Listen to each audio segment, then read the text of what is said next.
은혜가 우리 성도님들과 함께 하시기를 주님의 이름으로 축복합니다. 예레미야를 계속 읽다 보면은 참 마음이 답답합니다. 하나님의 백성들은 하나님의 뜻을, 하나님의 그 예언을 받아들이지 못하고 또다시 죄를 짓고, 그리고 하나님의 심판을 받고 다시금 하나님의 은혜를 받는 이러한 삶의 모습을 반복하며 살고 있기 때문입니다. 오늘도 예레미야 25장도 하나님께서는 하나님의 말을 듣지 않는, 하나님의 뜻을 따라 살아가지 않는 백성들을 향하여 하나님께서는 다시금 심판을 내리시겠다라고 말씀하시면서 이 25장이 시작되어지고 있습니다. 그렇기 때문에 오늘 함께 읽은 본문의 말씀은 온 세계를 향한 하나님의 엄중한 심판과 선언을 기록하고 있습니다. 우리 함께 15절을 보면요, 15절에 이렇게 말씀하고 있습니다. 이스라엘의 하나님 여호와께서 이같이 내게 이르시되 너는 내 손에서 이 진노의 술잔을 받아가지고 내가 너를 보내는 바 그 모든 나라로 하여금 마시게 하라라고 하나님께서 말씀하십니다. 그 결과는 16절에 기록된 바 이같이 그들이 비틀거리면서 미친 듯이 행동을 하게 되는 것입니다. 이때 비틀거리다라는 이 해당의 원문은 떠들썩하게 토하다라는 뜻인데, 이처럼 모든 나라가 보이는 번잡한 행동들의 이유는 주님께서 이들을 심판하시고 이들에게 칼을 드셨기 때문입니다. 전쟁이 벌어졌습니다. 갑자기 전쟁이 벌어졌을 때 우리들은 어떠한 모습이겠습니까?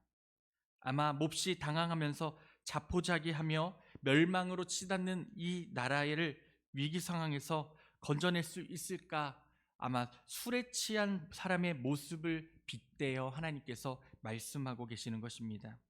달리 말씀드리면 주님께 벌받는 민족들은 적군이 밀어닥친 위태로운 상황에 제대로 대처할 능력을 앓게 되리라라는 엄중한 하나님의 경고입니다. 우리가 6.25 때도 그러지 않았습니까? 북한군이 갑자기 쳐들어오는 바람에 저희는 대처할 능력조차 없었습니다. 그럼으로써 17절은 그러한 하나님의 명령에 대한 예언자의 순종을 보여줍니다. 또한 이어지는 18절부터 마지막 절까지의 말씀은 그렇게 예언자가 주님의 진노의 잔을 전할 때에 그 나라들의 목록, 하나님의 심판을 받을 민족들의 이름을 나열하고 있습니다. 그런데 이 26절을 보면요, 이상한 나라의 이름도 언급되고요, 또 이렇게 말씀을 합니다. 26절입니다. 북쪽 원근의 모든 왕과 지면에 있는 세상의 모든 나라로 마시게 하니라 세사광은 그 후에 마시리라 라고 말씀합니다. 지면에 있는 세상의 모든 나라가 언급되고 있기 때문에요, 오늘 주신 이 말씀의 예언의 중심은 이스라엘 백성만이 되는 것이 아니라 하나님께서 모든 열방, 모든 나라, 특히 하나님을 믿는 하나님의 자녀인 우리에게도 그 이름을 말씀하고 계시는 것을 잘 알 수가 있습니다. 사랑하는 성도님들, 오늘 말씀을 통해서 우리가 주목해야 할 것은 바로 이것입니다. 하나님의 심판과 그리고 다시 주시는 그 회복의 은혜는 이스라엘 백성들에게만 나타나는 모습이 아니라는 것입니다. 오늘 말씀에 나타나는 것처럼 지면에 있는 세상의 모든 나라를 하나님께서 말씀하시고 선포하신 것처럼 그 말씀의 은혜와 그 말씀의 능력이 우리에게도 동일하게 나타나게 된다는 것입니다. 그렇기 때문에 우리는 하나님을 믿으면서 그 사랑 가운데서 그 사랑을 구하며 그 사랑에 살아가는 것도 맞지만, 우리가 진정 하나님이 주시는 그 말씀 안에 우리의 삶이 제대로 되어지고 있느냐도 우리들이 살펴보며 살아야 한다는 것입니다. 그렇기 때문에 하나님께서 우리에게 말씀하지 않으십니까? 회개하라고 말씀하십니다. 우리가 하나님 앞에 언제나 온전히 살아갈 수는 없습니다. 때로는 하나님보다 더 먼저 되는 것이 생길 때도 있고, 우리의 생각대로 하나님이 아닌 우상을 만들어 살 때도 있다는 것입니다. 그렇기 때문에 하나님께서는 우리에게 예수 그리스도를 보내주셨고 우리에게 은혜를 주시는 것을 볼 수가 있습니다. 이 시간 주시는 말씀을 통해서 하나님의 심판도 있지만, 그러나 주시는 그 은혜를 다시 한번 깨닫는 믿음이 되시기를 주님의 이름으로 축원합니다. 우선 18절을 보시면 하나님께서 분노하는 심판의 대상이 가장 먼저 예루살렘과 유다 성읍들이 언급됩니다. 그뿐만 아니라 멸망과 놀램과 비웃음과 저주라는 그들이 당할 고난이 구체적으로 나열되며 하나님께서 그들을 향한 심판이 단호한 의지를 보여주시고 계십니다.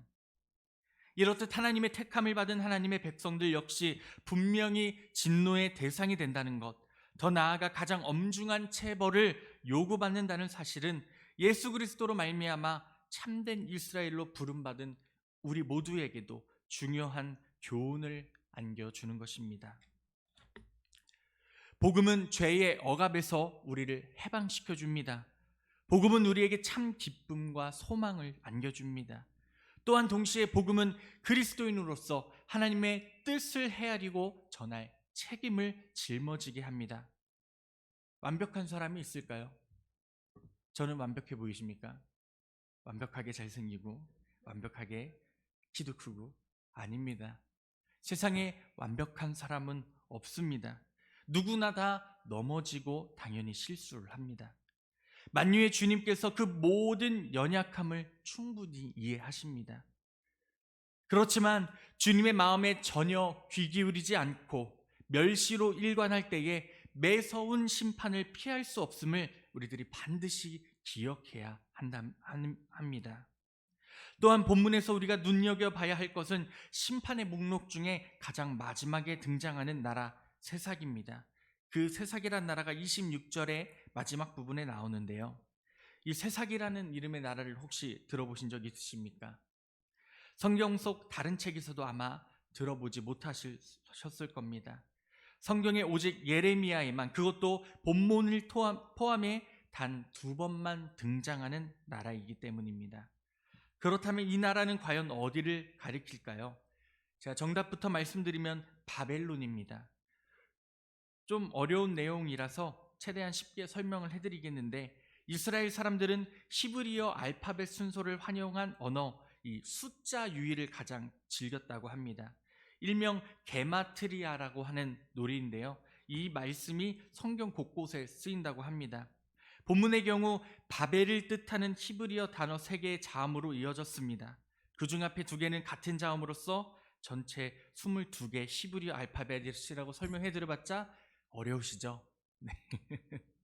그래서 결국은 이 새삭이라는 나라가 이러한 놀이를 통해서 이름을 바꿔서 쇠삭이 되었고, 이것을 순화해서 발음한 것이 새삭이고, 그 알파벳 단어를 연합하다 보면은 바벨론이라는 뜻이 나오게 된다고 합니다.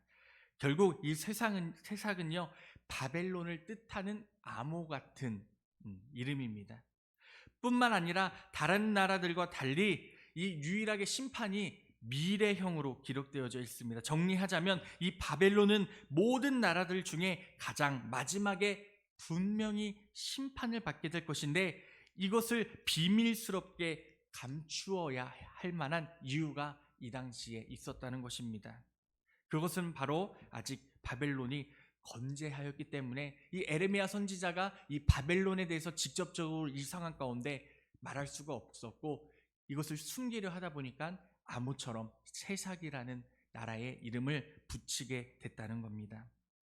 오늘날 이라크 지역을 중심으로 존재했던 이 바벨로니아는 역사상 가장 강력했던 제국 중에 하나입니다. 따라서 예레미야 혹은 예레미야를 정리하는 후대 사람들이 바벨론의 심판을 직접적으로 거론한다는 것은 위험천만한 일이었기 때문에 자신들이 친숙한 방식으로 암호를 만들어 바벨론은 마침내 하나님께서 그들을 무너뜨릴 것이라는 하나님의 뜻을 암호처럼 전했다는 것입니다. 동시에 이것은 그들의 위대한 신앙 고백이기도 합니다. 왜냐하면 앞서 말씀드린 유다를 향한 심판의 도구로서 사용된 것이 바로 바벨론이기 때문입니다. 예레미야는 동족인 북이스라엘이 아시리아에 의해 멸망당한 후에 중동의 새로운 강자로 떠오른 바벨론의 위협에 빠진 남유다의 배경으로 하나님의 말씀을 전한 예언자입니다. 지금도 그렇게 하나님의 말씀을 전하고 있고요. 백성들은 그의 입술을 통해 전해진 하나님의 말씀을 믿었습니까? 안 믿었죠. 믿지 않았기 때문에, 끝내 거부했기 때문에 마침내 하나님이 주신 그 심판 가운데 처철한 패배를 경험하였습니다. 이후 바벨론은 어떻게 되었습니까? 더욱 승승장구했습니다.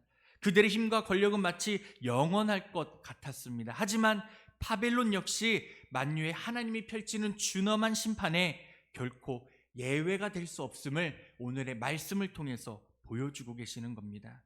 그리고 그 결과는 무엇입니까? 유다 사람들은 포로 생활에서 벗어나 예루살렘의 성전을 재건하며 새로운 구원의 역사를 이뤄나갈 수 있었습니다.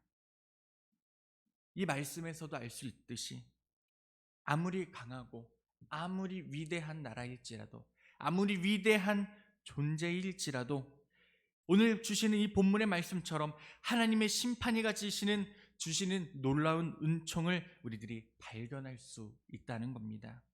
사랑하는 성도님들, 반드시 명심하시기를 바랍니다. 하나님의 그 의는 살아계십니다.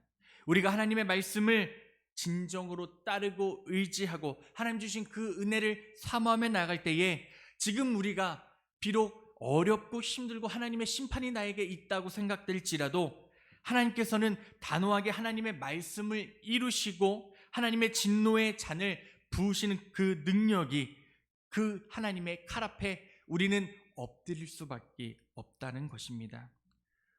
동시에 결코 이것도 잊지 마시길 바랍니다. 하나님의 심판 역시도 하나님의 사랑 안에 있다는 것을 기억하시기를 바랍니다. 하나님이 이스라엘 백성들을 사랑하지 않으셔서 심판하셨겠습니까? 하나님이 그 외에 하나님의 모든 자녀들이 사랑하지 않기 때문에 그들을 심판하려 하셨을까요? 아닙니다. 하나님의 진노는 하나님의 뜨거운 사랑을 표현하는 또 다른 방법입니다. 우리가 자녀가 우리의 말을 듣지 않을 때 우리가 그것을 그저 지켜만 보고 있습니까? 아니죠. 너가 그렇게 하지 않았으면 좋겠다, 이렇게 행동하지 않았으면 좋겠다라고 질책하며 때로는 사랑의 매를 들어서 혼내는 것, 그 이유가 무엇입니까? 나의 자녀를 너무나 사랑하기 때문에 매를 드는 게 아니겠습니까? 하나님은 절대로 우리를 내버리시는 분이 아니십니다. 가장 먼저 심판 목록에 올라서 결국 이 이스라엘 백성들이 힘든 시련을 겪었지만 자신의 나라가 멸망하고 노예 생활을 하면서 처참한 삶의 모습을 보였지만 마침내 바벨론을 향한 심판으로 하여금 위대한 회복을 경험한 이스라엘처럼 참혹한 십자가를 지나 찾아온, 그리고 우리에게 새롭게 주시는 부활의 영광을 우리도 누리고 맛보고 있는 것처럼 우리 역시도 세상 그 무엇과도 비교할 수 없는 하나님의 회복과 구원의 역사를 지금도 경험하고 계시고, 아직 경험하지 못하고 계시다면 하나님께서 크신 은혜를 허락하사 그 회복의 은혜를 우리에게 반드시 허락하여 주실 줄로 믿습니다. 마치 하나님께 심판받아 버림받은 것처럼 느껴지는 그 어떠한 좌절과 실패 속에서도 담대히 믿음의 걸음을 걸으시기를 바랍니다. 그 담대한 믿음의 길을 걸어갈 때에 하나님께서 주시는 놀라운 은혜의 삶이 우리들의 성도님들의 삶 가운데에 충만하게 나타나게 될 것입니다. 오늘 하루 어떠한 믿음을 드리면서 살아가시겠습니까? 이스라엘 백성들처럼, 아니 하나님을 믿는 많은 자들이 하나님의 뜻을 제대로 깨닫지 못한 것처럼 우리도 하나님의 말씀을 외면하고 살아가시겠습니까? 아니 다시금 하나님께로 돌아와 그 말씀을 사모하며 그 뜻대로 살아가기 위해 노력하시겠습니까? 그 믿음 안에서 오늘 하루도 온 세상을 다스리시는 하나님의 손길을 바라보시며 그 충만하게 주시는 참된 복음을 누리고 전할 수 있는 우리의 믿음이 되시기를 주님의 이름으로 축원합니다. 수요일날 여쭤봤죠. 행복하십니까? 행복하십니까? 오늘 하루도 행복하십시오. 저도 하나님 날아가는 그날까지 행복할 겁니다. 하나님 주시는 그 복된 말씀을 함께 깨닫고 누리며 순종하며 나아갈 때에 주님 주시는 참된 평안이, 찬송가의 가사도 나오죠. 주가 주시는 참된 평안, 주님 주시는 참된 행복이, 그 사랑이 우리 성도님들의 삶을 통하여 나타날 줄로 믿습니다. 오늘 하루도 하나님 주신 그 행복 안에서, 그 말씀 안에서 승리하시는 우리 성도님들 되시기를 주님의 이름으로 축복합니다. 기도하겠습니다.